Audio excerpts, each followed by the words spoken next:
everybody, it's me, Christine. I don't know why it started like that. It's Monday, so that means weekly wrap up, and I'm going to do my February TBR for the Triple RC Challenge. If you're new, this is the Readers Romance Reading Challenge, and all the links will be below. So I've read the first book in Luck's Beginnings, which is Obsidian by Jennifer L. Armentrout. I'm sure you all know what it is. But aliens, I think I've only read, I don't know if this is my first alien book or not, because I haven't read Fifth Wave. So I read the first one, and Damon's, I can see why he was like this, but he was a putz, to put it mildly. Yeah. And then there was a scene where they're kind of getting frisky, and I realized that these are teenagers that are doing this, and I'm in my 40s. I really don't know if that's, something I really want to read about. I mean, it happens, I know. A little backside story. At my grade 8 graduation, my friend Joanne was pregnant with her first, and we were 13. And I have to say that was her first boyfriend, and she's married to him right now. So it happens. Yeah, they've been together since they were 11 or 12. So, I mean, yeah, go figure. Anyways, so yeah, I was getting kind of uncomfortable reading that a little bit. But yeah, it's an alien species that is trying to cohabitate with the world. The world doesn't necessarily know that they're, and there's another species as well. And they kind of fight because they're the light species. The other ones are the dark, and they feed on the souls of the light ones. But the Department of Defense knows that they're there, and they don't like it. They want to control it. So I think I gave that a 3 or a 4 because it was good, except for that one part. And like I said, Damon's a putz. So this one, I was kind of hoping or expecting more from it.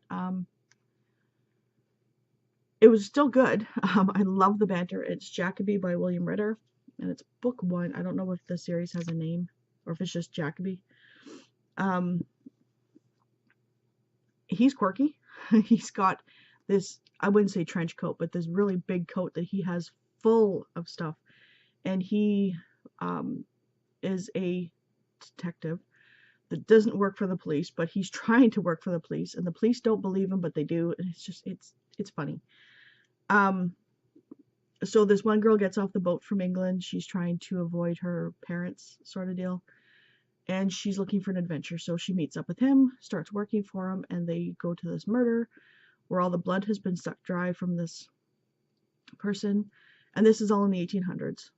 And so she's following him around, and he gets into all types of mischief and trouble. And it's cute. Yeah, it's definitely laugh out loud at parts. Just by the quirkiness. So I think I give it a 4 too. And then I read Capital Punishment, an Indictment by a Death Row Survivor by Billy Wayne Sinclair and Jody Sinclair, husband and wife thing. This was repetitive. I gave it a 3. 2 paragraphs, back-to-back paragraphs, said almost the exact same thing. And word for word, almost. And it was just annoying. It goes over different types of capital punishment and statistics.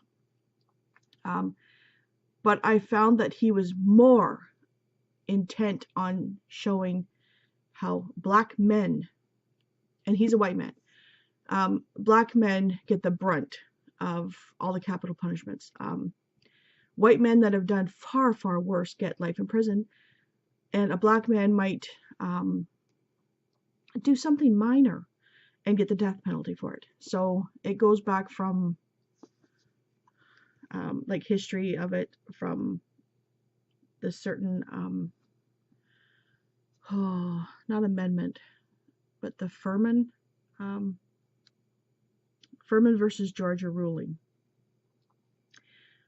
And it shows what happens before that ruling and what happens after that ruling for the different types of punishment and surviving, like being brought down from death row to life in prison. And how some capital punishments went off without a hitch and some went with major hitches.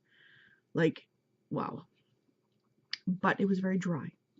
It was a dry book. It was repetitive at times. It seemed more like the author was trying to show you what stats he knew than the actual stories in it. I did like to hear about those stories, like the cases and stuff, but I wanted more of the cases and not so much of the stats behind them. So there's that. These two can go down. And then I finished A Cowboy Comes Home by Barbara Dunlap. This is book 1 in the Colorado Cattle Barons series, and I think there's 6 books in it. And it is about a man whose father dies, who owns a cattle ranch, and he works in Chicago. He has to come back because his father left him the whole entire ranch and left his brother destitute, essentially, where his brother was the one who spent the last 10 years there, and he was in Chicago. So he comes home and finds that his brother's gone missing. Nobody knows where he is. The neighbor is in the house trying to find his brother. And yeah, things go on from there. I gave it a 4. I liked it. So there you go. Now, I am currently reading Con Men, Fascinating Profiles of Swindlers and Rogues from the Files of the Most Successful Broadcast and Television History. And it doesn't really say who it is, but it's Mike Wallace and 60 Minutes. So it's just going over the cases, their most sensational con men cases. It's a bit dry because sometimes they tell you what happens to the people that they're talking about later on in, the years, and then sometimes they just leave you hanging at, the one happened in 1978 and they never followed up and told you what happened to the man that they're talking about. And then some, they kind of let you know a little bit of what happens, and then but you're still left hanging. So while I'm really enjoying hearing about these cases, I really wish they would have followed up on what happened to these men later, because the majority of these cases so far are into the 90s, 60s, mainly 70s, 80s, and early 90s, like 1991. So considering this was printed, I think, or published in 2008, if I'm not mistaken. 2003. Okay, so they still could have followed up from the cases in the 70s and 80s. So that's one thing I'm reading. Alana had this, and she told me about it, and she's Alana Reads, and her link will be below. So I started reading it. I was kind of hesitant because it's one long chapter. There's no chapters. There's little breaks. But I didn't know if I was in the mental state to pick it up, but it's really good so far. And that's The Ruins by Scott Smith. And it's about a bunch of people that are in Mexico on vacation who meet up with this out of nowhere scuba diver who's looking for his brother, and 3 Greeks who go by Spanish names. That right there should be big red stop signs that don't go with them. But anyways, and so they're in the jungles. They end up going to try and find the guy's brother in the jungle at these ruins, and so far that's where I've got to. I told my husband about this, and I said it was made into a movie. So he did his research, because when he was younger he read a lot, but now as he's older he doesn't tend to read a whole lot. It's just not his thing. He likes movies. His whole family is into movies, and as much as I don't mind watching a movie, I don't want to watch that many movies. And I also don't, side note, every time there's a big family get together, that's what they do. They throw on a movie and then talk over it. It drives me nuts. So anyways, so he told me yesterday, hurry up and read it because we want to watch the movie. He read about it and he's like, oh yeah. And I'm like, well, you want to read the book? He goes, no, watch the movie. So we will be watching the movie when I'm done. And it will be probably a fast-paced book. I'm just taking it slow because I'm in the middle of other things. Like all weekend I was working on orders. That's so. And I'm also reading Brave the Wild Wind by Joanna Lindsay. I have not read this in, I'd have to say, 25 years. I read it when I was a teenager and I loved it. She has to be my favorite historical romance writer. I love her. I fly through her books. I adore them. But and I can't even remember the story. Like some of them I remember. This one, it's kind of coming back, but it's not. But her mother gets beaten up by her father because he assumes that she's the one sleeping with his best friend. And then he dies, and the branch is left to the daughter. And the mother has been out of her life since she was 8. And her father writes a letter to her that if anything happens to him, he wants her to come back because he wants to show off that this is what you could never have, sort of deal. And she's a very feisty boy or girl who has been brought up as a boy because her father hated the fact that she was a girl, and was brought up hating her mom. So yeah, her father gets killed in a card game because of a cheat, but the cheat really wants the land. So yeah. So now I'm going to do my February TBR, which I'm just gonna, other books that I pick, it'll just be random, but the books that I picked for my challenges are going to be as follows. So challenge 1 is F is for February. Read a book that starts with an F, or a book whose author's first or last name starts with an F. And I picked Falling for His Proper Mistress, and I can't remember who it was. Oh, Tessa Radley. But it's in the cubby right there. And I have a hard time getting into it. By next Monday, this whole area will be changed. Long story, but this is my living room, and this is the dining room. Our kitchen's big enough that our table fits in there, so we don't use the dining room as a dining room. I'm the only one who uses this whole entire room pretty much because each kid has a TV in their own room, and we have a second living room downstairs. So when we moved in, there was an island in the kitchen. We moved it downstairs. Well, it's coming back up, and it's going to be my cutting table and set up. So the couch is going downstairs. The chair will be moved, so I will have access to things. So yeah, long story, tangent, sorry. And so yeah, it'll be easier for me to do what I need to do. So challenge 2, Olympian gods and goddesses. Apollo. Apollo was the son of Leto and Zeus. He was born on the island of Delos. He and his twin sister Artemis, also an Olympian, shared an aptitude for archery. The 9 muses were companions of his.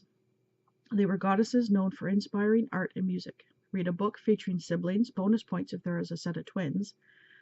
And read a book that is listed as being inspirational, or a character needs inspiration or encouragement to do something. So I picked The Ice Twins by S.K. Tremaine. Oh, they actually spelled that wrong. I knew that. I should show them. Anyways, they spelled the name wrong on the thing. So I know this is a story about one of the twins dying. I don't know if it's due to an accident. And so the other twin, I think years later, says, "No, I'm the one that died. Like I don't even know the names." Lydia dies in an accident.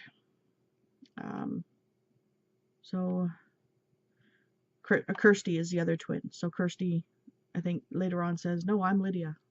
Kirsty's the one that dies." So I think it's a horror suspense. So there's that one. Oh, I'm just gonna put them down here. So 3 is featured author challenge, Elizabeth Naughton. Read one book written by Elizabeth Naughton or any author with her first or last name. Link to fun facts about Elizabeth. Before topping multiple bestseller lists, including those of the New York Times, USA Today, and the Wall Street Journal, she taught middle school science. She writes paranormal romances or romantic suspense books and published her first book in 2008. She lives in Western Oregon. So you may also read a book set in Oregon or by an author who is from Oregon. You can also read any book published in 2008 or is shelved as a paranormal or romantic suspense genre, or a book that features a teacher or set in a school. That's a lot. So I am going to be reading Fifth Grave Past the Light by Dorinda Jones. I don't have it. It's an ebook, so I have to download it. And you know how much I hate ebooks, but that's the only copy my library has. So challenge 4, shortest month. February is the only month to have less than 30 days and is the only month that can pass with no full moon. Read a novella, an anthology, or a book that has less than 150 pages, or read a book with a moon or nighttime scene on the cover. I chose Blood Fever by Karen Marie Moning, and it's book 2 in the Fever series. So, yeah. Oh, that hurts. So, book 5, or challenge 5, Groundhog Day, 2nd February. A groundhog predicts if there will be 6 or more weeks of winter, and I hope to God not, even though ours has been very mild, which is usually very unusual for us. Read a book set in winter, or a book that has a weather element, sunshine, rain, snow, on the cover, or read a historical, futuristic, non-contemporary genre, or reread an old favorite. I don't have that one. So I would have picked a different Joanna Lindsay book, but I'm going to go with book 2, which this is book 1. Oh, I just lost my place. I think it's called Wyoming Territory series. This is book 2, Savage Thunder. So, yeah. Challenge 6, Super Bowl Sunday, 4 February. The NFL championship game is set to be played in Minneapolis and is the most watched TV event of the year. Read a sports-themed book that features either athletes, sportscasters, sport reports, or agents, or read a story where a character is a musician or involved in the entertainment or advertising agency. And I don't know if this is sports related, but Only Forever by Linda Lael Miller. I usually choose them by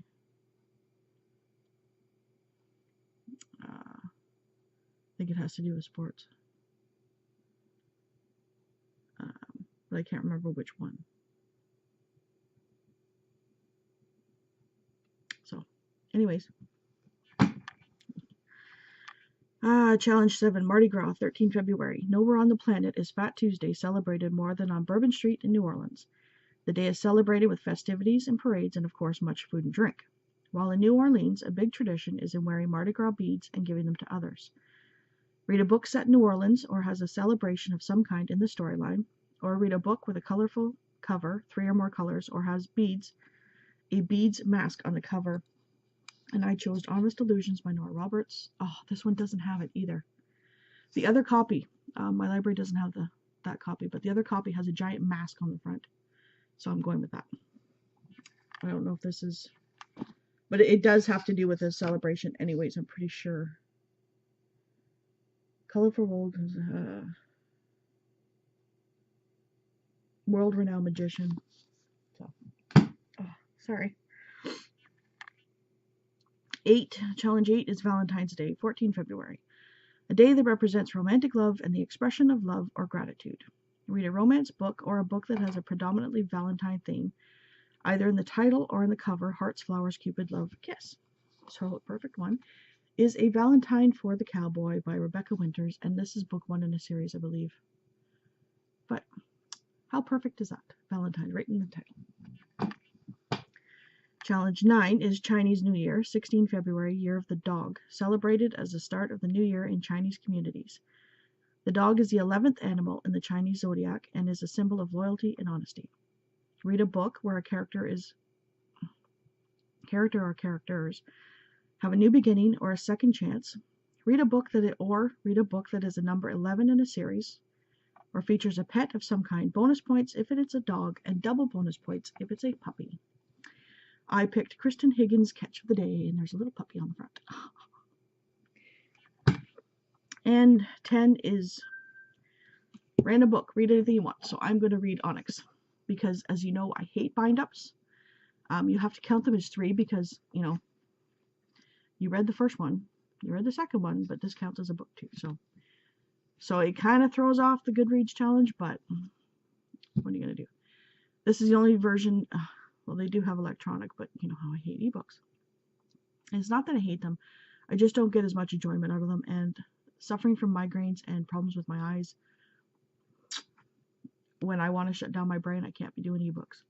So that is the last random book that I will be reading, well, for the challenge.